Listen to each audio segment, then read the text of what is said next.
oluza kubangela uba ungakhuli. uThixo urespecte izwi lakhe. Ngoba ungazuze ngakuye uThixo ulila kuba ukuloo meko.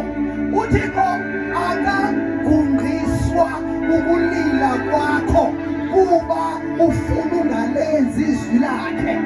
Yini Thixo unento usathixo enkulunkulu uyayirhalela indoda uThixo uyayirhalela indoda. uthi ngoba uThixo uzothi mntana mayi nam ndinentlungu mntana mayi khayifumana nam ndinentlungu. No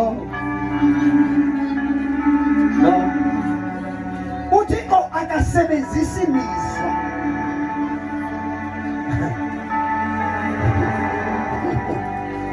Balibona igama? No uThixo usebenzisa izwi lakhe, uthemba izwi lakhe. Ngoba wonke uThixo akadrayivwa zizimvo zabantu, akadrayivwa zii-feelings zabantu ukuba bafila njani namhlanje, beva njani namhlanje. No, uThixo udrayivwa lizwi lakhe, udrayivwa into ayithethileyo. uthi drayiva into ayithethileyo akayijiki into uyithethile. Uba uthe uzawuphumelela, uzawuphumelela. Uthi noma ungangathi uba akufa khona ibonakala, akunzima, akukho nto ibonakala. Hayi, leyo imbonakala. uThixo akanalesa lembonakalo, kodwa uThixo udrayivwa lizwi lakhe. Yiyo lento abantu abazizwi babe bethandaza, bathandaza according to the way. Yes. Balibona igama. Mayenzeke.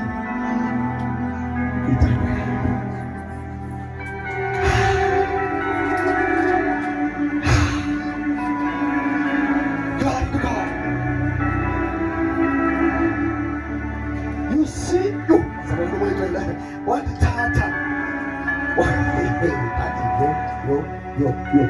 wandithatha wandisa wathi yabona xa umntu sebanjwe yiwili yakhe, iba ngathi ulawulwa ngokwencwele. Kanti ubanjwe yiwili yakhe, ubanjwe kukuthanda kwakhe. Balibona igama.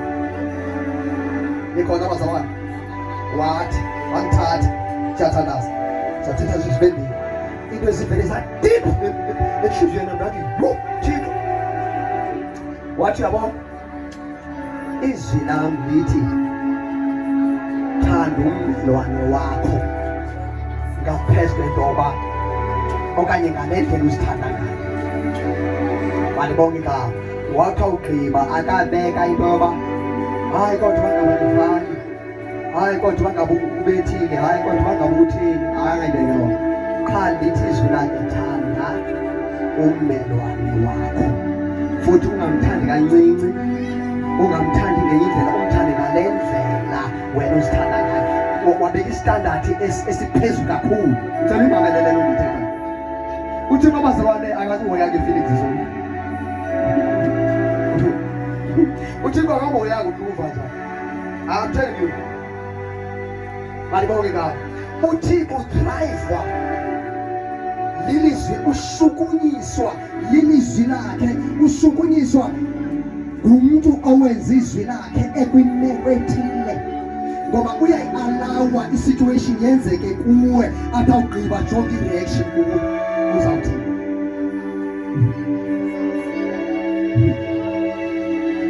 walibona igama. Haleluya. Likhona abazala, likhona abathandekayo.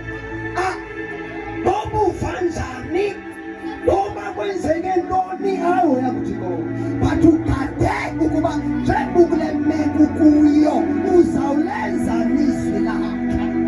Ngoba uthatha omnye xa babuya kuthi hayi nkulunkulu, hayi ndikhona, hayi shema andikwazi yabona le ndiqonde nenkosi andikwazi uyeva ukuba ukhona into ebekumele uba uyayenza uba ngoku ngenxa yoba wohlulwa yimizwa yakhe.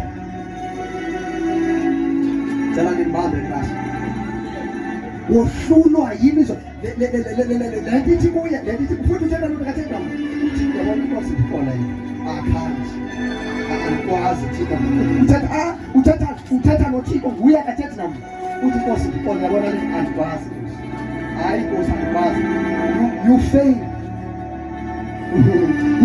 le ndithi inkosi ndixolele nguSathana ufuna uba ungalenzi ilizwi likaThixo.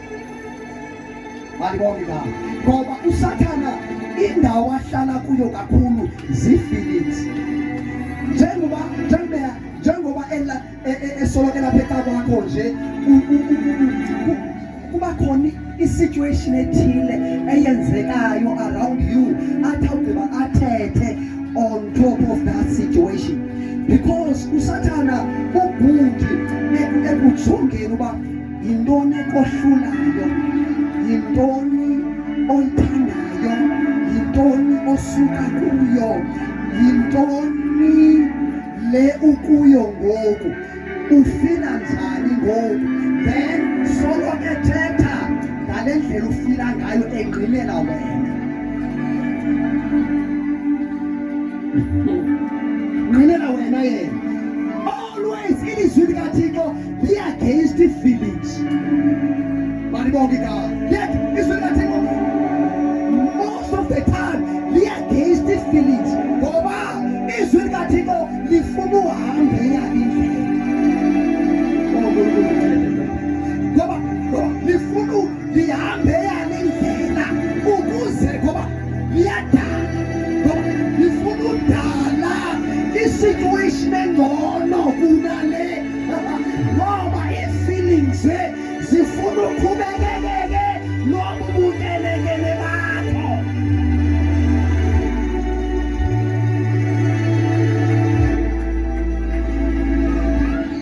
Ii-feelings malibonke ngalo. Hallelujah.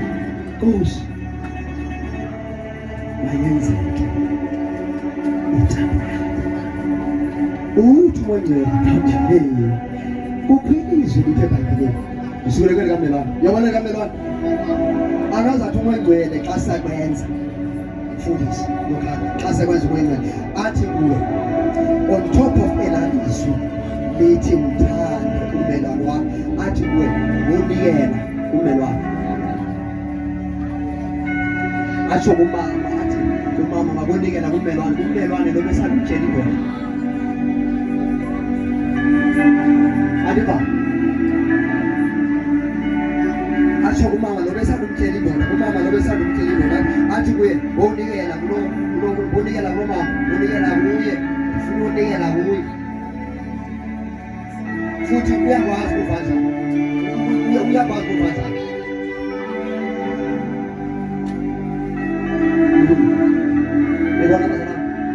because uthi bazalwane umgangatho okhonza uThixo awukho kule nto sikuyo. Bazalwane ngiyanika bazalwane awukho kule uba ngaba bazalwane usebenzisa ii-feelings Thixo ndixole andikwa uthini uthi mabona ayikho as uprofeti kaThixo owaziwayo hlala noThixo athi uThixo ethethela athi umprofeti kaThixo uthi uThixo mandithi kuwe uyonikela kumama ubani uthi kulo mprofeti uthi kuye ubani wonikela bani athi uyomnikela kumama ubani uthi umprofeti kaThixo uthi soze utsho ukuthi kuqo kugcwala ispirits rebellious awuyindawo futhi usuka komprofeti apho nebasuka umprofeti ungayenzi lo kukhula ispirits rebellious ngoko nangoko u-invite amadimoni. Oh my God, u-invite amadimoni oribela ngoko nangoko ayabamba awukhapha uyakhona awukhapha uyakhona. Malibonke ngalo Kalomini uthi soze immediately akutho nawahlale kuyo akutshululwa yile lizwi uthethayo ezibaleka nathi indawo yethu walibonga uthi kozohamba sebemngcwengile sebekuprayisa bathi wena unesintu bathi wena walibonga igama lenkosi Yesu ukubuya wona uyasuka entandweni kaThixo uhamba ngeyakho iwili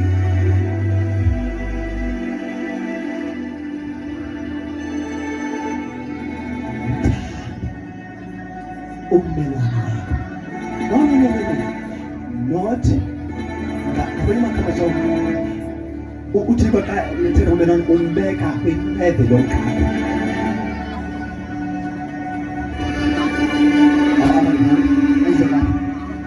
uThixo xa ethetha kulavesi nathi ayithe ubeka kwi-level yomkhaya kathi zithande ngale ndlela uzithanda ngayo ngahlangana nalavesi ithi umfazi malibonke igama unguwe ayinanto yakwenza noba uyandestand kodwa ilehlobo lithetha ngalo once athi thanda ummelwane wakho ngale ndlela uzithanda ngayo uthi thanda ummelwane wakho njengomkhaya levele phezulu ndifuna bazalwane ndifuna namhlanje xa uphuma ayinaxesha loku wazibona uunderstand but iBhayibhile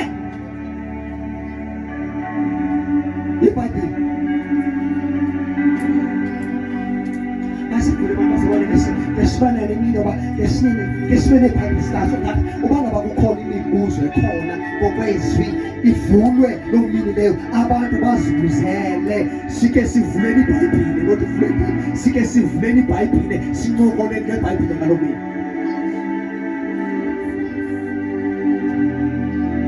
wathi mna wathi ayinanto bazalwane ufelile uba ngabe unommelwane ongamthandiyo ufeli kwangoko nema ndacinga ukhona ummelwane wam ndime njani kanene nayo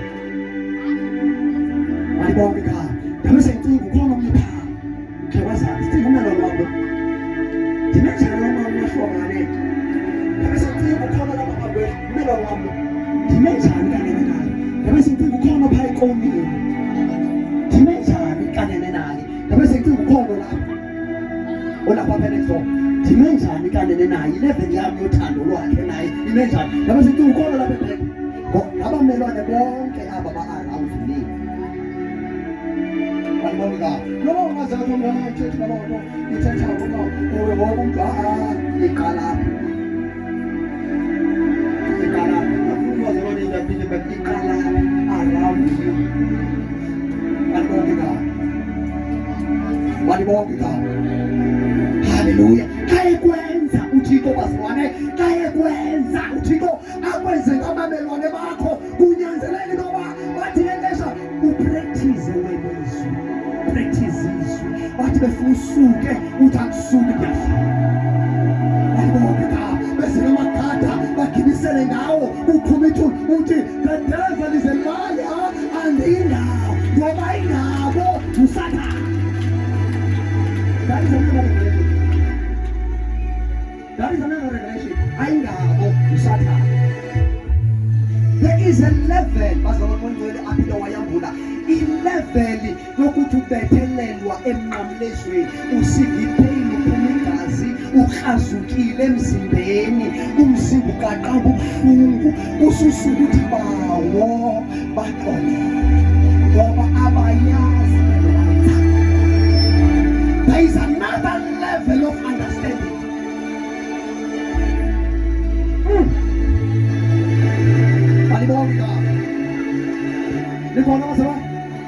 There is another level of understanding. Bazalwane abantu badalwe nguThixo futhi uyazi qho uYesu ukuba aba bantu abayazi lento ngoba ngoba mbathanele ayazi abayazi yazi ngoba yazi ngoba ngathi iyayazi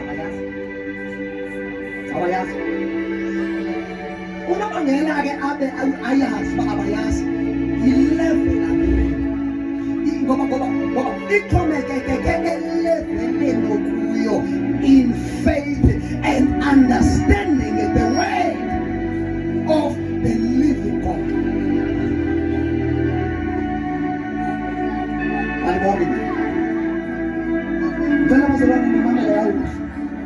Hallelujah. Sayigqibezela le nto inkosi ivuka.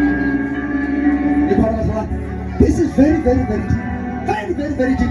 And iza lento bazalwane entando kaThixo izawukhuphula abantu kwiifeelings zabo ibase ezwini